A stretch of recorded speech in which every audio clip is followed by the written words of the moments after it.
Com a palavra, o deputado João Bosco Carneiro.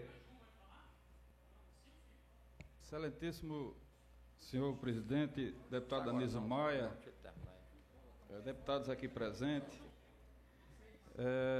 deputado Renato, deputado Janduí, na verdade, eu não poderia deixar de falar hoje, nessa sessão, quer dizer, tinha um desejo, e graças a Deus estamos falando, para fazer, não digo um debate, mas expor, expressar a minha opinião, e também como cidadão brasileiro e principalmente como agente público,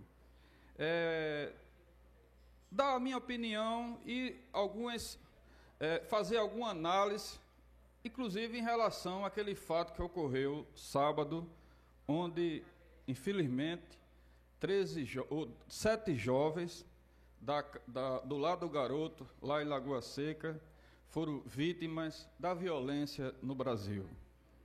E eu faço essa reflexão, deputado Renato, porque no Brasil hoje, muitas vezes os valores estão invertidos. Muitas vezes se busca os culpados, mas não se faz uma reflexão mais profunda. E durante o final de semana, na verdade, por coincidência, eu tive, na sexta-feira, participando do Orçamento Democrático em Itabaiana, na companhia de vários outros deputados, do governador Ricardo Coutinho, e lá, naquele instante, foi inaugurada uma escola cidadã integral. Uma escola completamente equipada, uma escola nova, moderna, inclusive no conceito novo de educação, que é além do turno normal, do ensino regular, o contraturno, com ensino profissionalizante, entrega de equipamentos, de ônibus, milhões de reais na área da educação. No sábado, todos nós fomos tomados pelaquela notícia trágica da morte desses 7 jovens adolescentes lá em Lagoa Seca. E no sábado à tarde tive também, deputado Anísio, em Campina Grande, desta feita, deputado Renato, também participando da inauguração de uma reforma ampla. Inclusive, não foi só reforma, foi ampliação da escola que o senhor conhece muito bem, a escola Nezinha Cunha Lima, em Campina Grande, inclusive tornando ela escola integral cidadã. Vários investimentos também na área da educação. E fiquei a semana me perguntando, inclusive analisando, por que é que há essa violência no país todo? E também comecei a ver notícias nos jornais, pessoas dizendo que a superlotação, aí tem discussão para todo tipo, discussão política, partidária, tem discussão ideológica, discussão moral e tantas outras discussões, deputado Renato. Aí eu fiquei, na verdade, procurando qual seria a melhor forma, como parlamentar, discutir esse assunto. Inclusive, tive a oportunidade de ser secretário adjunto do sistema penitenciário, da administração penitenciária na Paraíba. Conheço um pouco o sistema penitenciário, conheço, inclusive, um pouco o sistema por dentro, como se usa no popular, no linguajar popular. E eu posso até afirmar que o sistema penitenciário brasileiro é um outro mundo. O cidadão comum, até o gestor, que não tem experiência, como eu tive, de ser secretário adjunto, não conhece o sistema penitenciário brasileiro. E as pessoas só olham para o sistema quando há crise.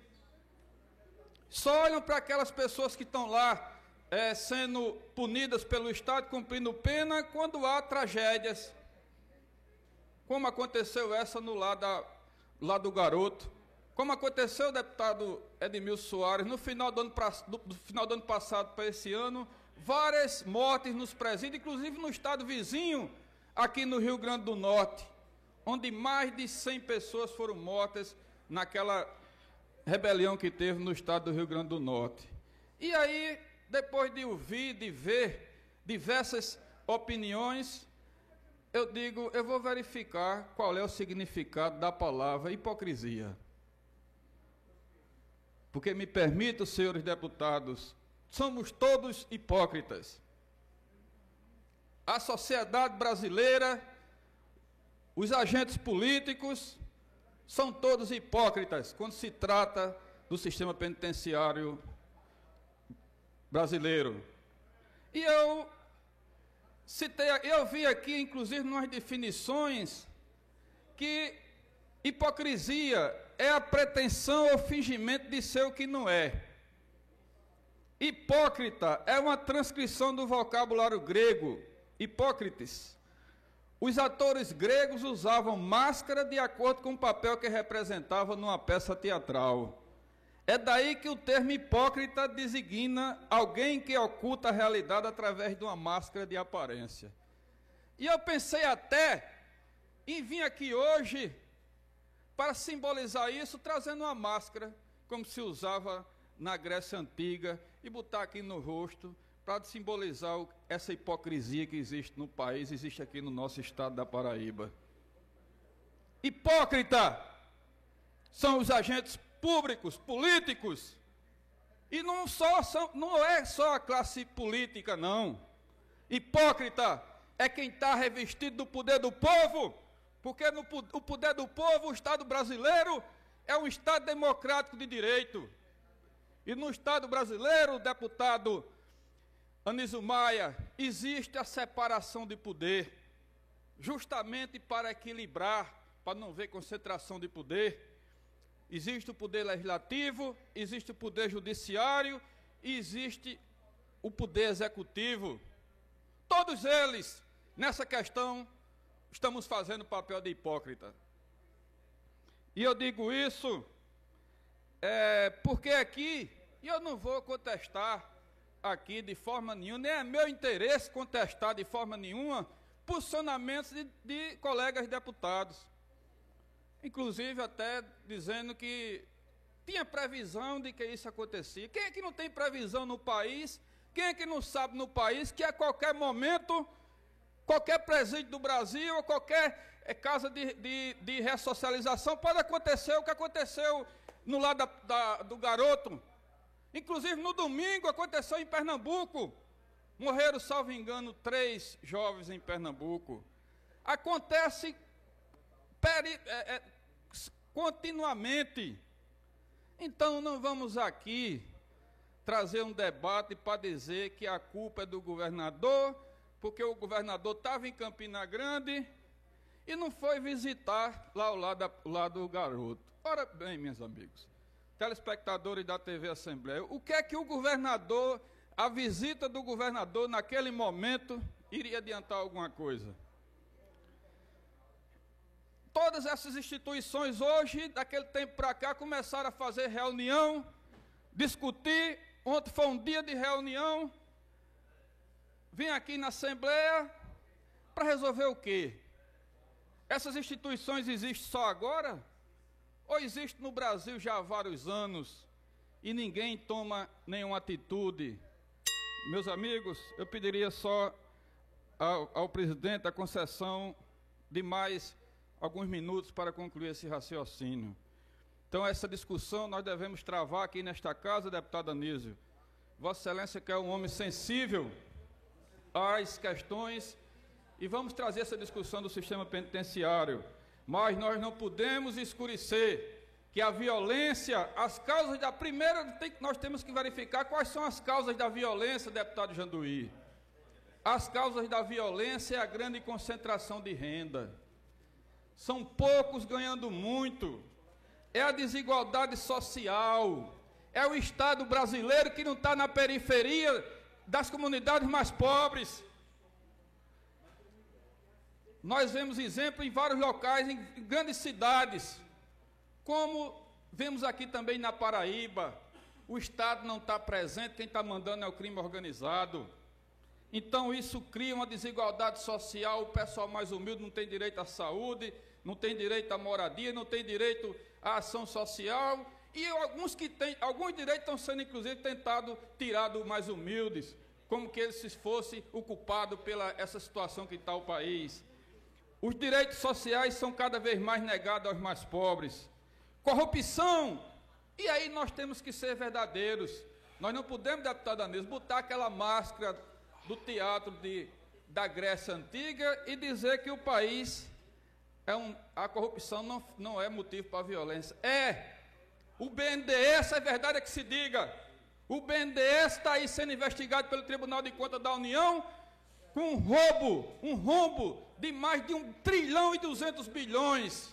E por coincidência, as 10 maiores empresas que são financiadas com dinheiro público financiaram mais de 70% das campanhas a nível de Brasil em 2014.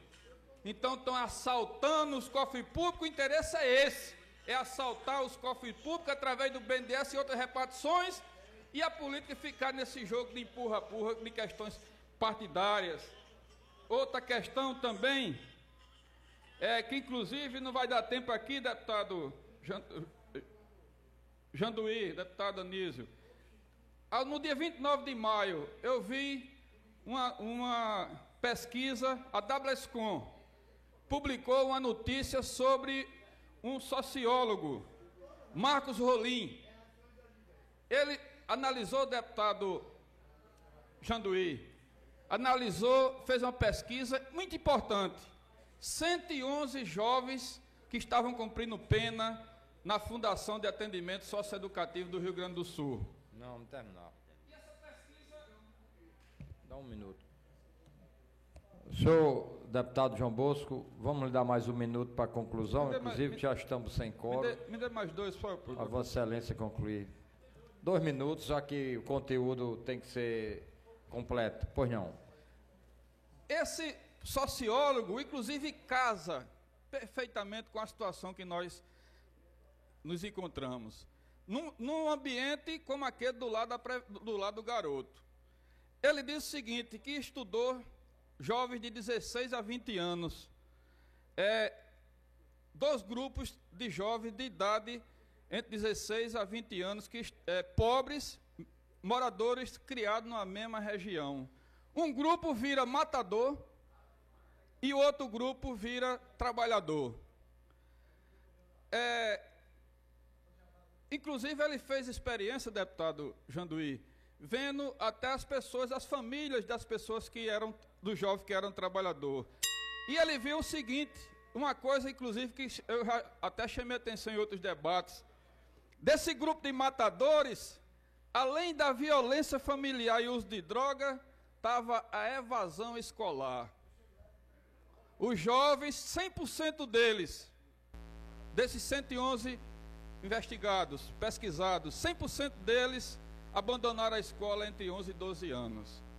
Eu não vou citar aqui outros dados importantes dessa pesquisa, porque o tempo já está pouco, mas aí eu quero chegar na superlotação. Superlotação essa que para nós, hipócritas, acreditamos apenas ao Poder Executivo. Por que é que existe superlotação no Brasil? Porque, primeiramente, a violência aumenta. Pode-se ter uma ideia, na Paraíba, em 2014, eram 9.700... Vamos terminar aqui. Quanto mais? Eu vou concluir, deputado. É porque o assunto a gente tem que concluir. Assunto... Na Paraíba, deputado Janduí, em 2014, eram 9.704 pessoas cumprindo pena. Inclusive, na época, eu era secretário adjunto. Em 2016, depois que criou-se mecanismo, como, por exemplo, a audiência de custódia, a Paraíba, em 2016, passou a ter 11.876 presos, cumprindo pena. Quer dizer, um aumento significativo. Aí, por que razão aumentou esse número de presos? Por conta da violência. E veja bem, a falta de assistência jurídica aos mais pobres. Se a gente analisa prontuário de apenados nos presídios, a grande maioria não recorreram não fizeram nem apelação, não tiveram nem o segundo grau de jurisdição para julgar, porque não tiveram assistência jurídica, transitou em julgado na primeira sentença. As prisões provisórias, deputado Janduí, 42% da população carcerária na Paraíba é provisório. E tem, inclusive, estudo aqui, que desses 42% provisório, estudos feitos a nível nacional, cerca de 37% não foram punidos com penas de restrição de liberdade. Presos que passam, inclusive, meses sem ter audiência, pagando, inclusive, cumprindo pena, para eles não tem delação premiada. Para eles, o ministro do Supremo não dá um habeas corpus e tira, inclusive, a impunidade, o direito do Estado de punir, de 2 vagabundos que assaltaram o Estado do Brasil e vão gozar a vida em Nova York. Para essas pessoas não tem delação premiada. Tem sim morosidade da justiça. Porque muitos já deviam, inclusive, terem o regime progredido no seu regime de pena, de cumprimento de pena, passar para o fechado, para o semiaberto, e do semiaberto para o aberto. Muitos já deviam, inclusive, serem soltos, mas passam ainda meses esperando um alvará de soltura. Então, deputado Anísio, vou concluir devido ao tempo, já tomei muito tempo, mas a verdade é essa. A verdade é essa. A questão do sistema penitenciário do Brasil e a questão da superlotação está baseada essencialmente na violência. E a violência tem como base também, além do tráfico de além da violência doméstica, tem como fundamento a evasão escolar. E desses dados que foi feita no Rio Grande do Sul, diz também que desses alunos, desses reeducandos que foram feita a pesquisa, os 111, deputado Janduí, evasão escolar ligada a treinamento violento. Por isso que no Brasil a violência está banalizada, porque esses jovens, quando saem da escola, são recrutados pelo crime organizado e são treinados para matar. São treinados violentamente. Daí porque 54% desses jovens que têm esse treinamento, eles matam banalmente. Eles são extremamente violentos e aumentam. Na verdade, são pessoas que não foram nem socializados, imagine ressocializados. Então, vamos discutir esse tema, deputado Janduí, deputado Torvald, deputado Anísio, todos que estão aqui presentes, sem as máscaras da hipocrisia.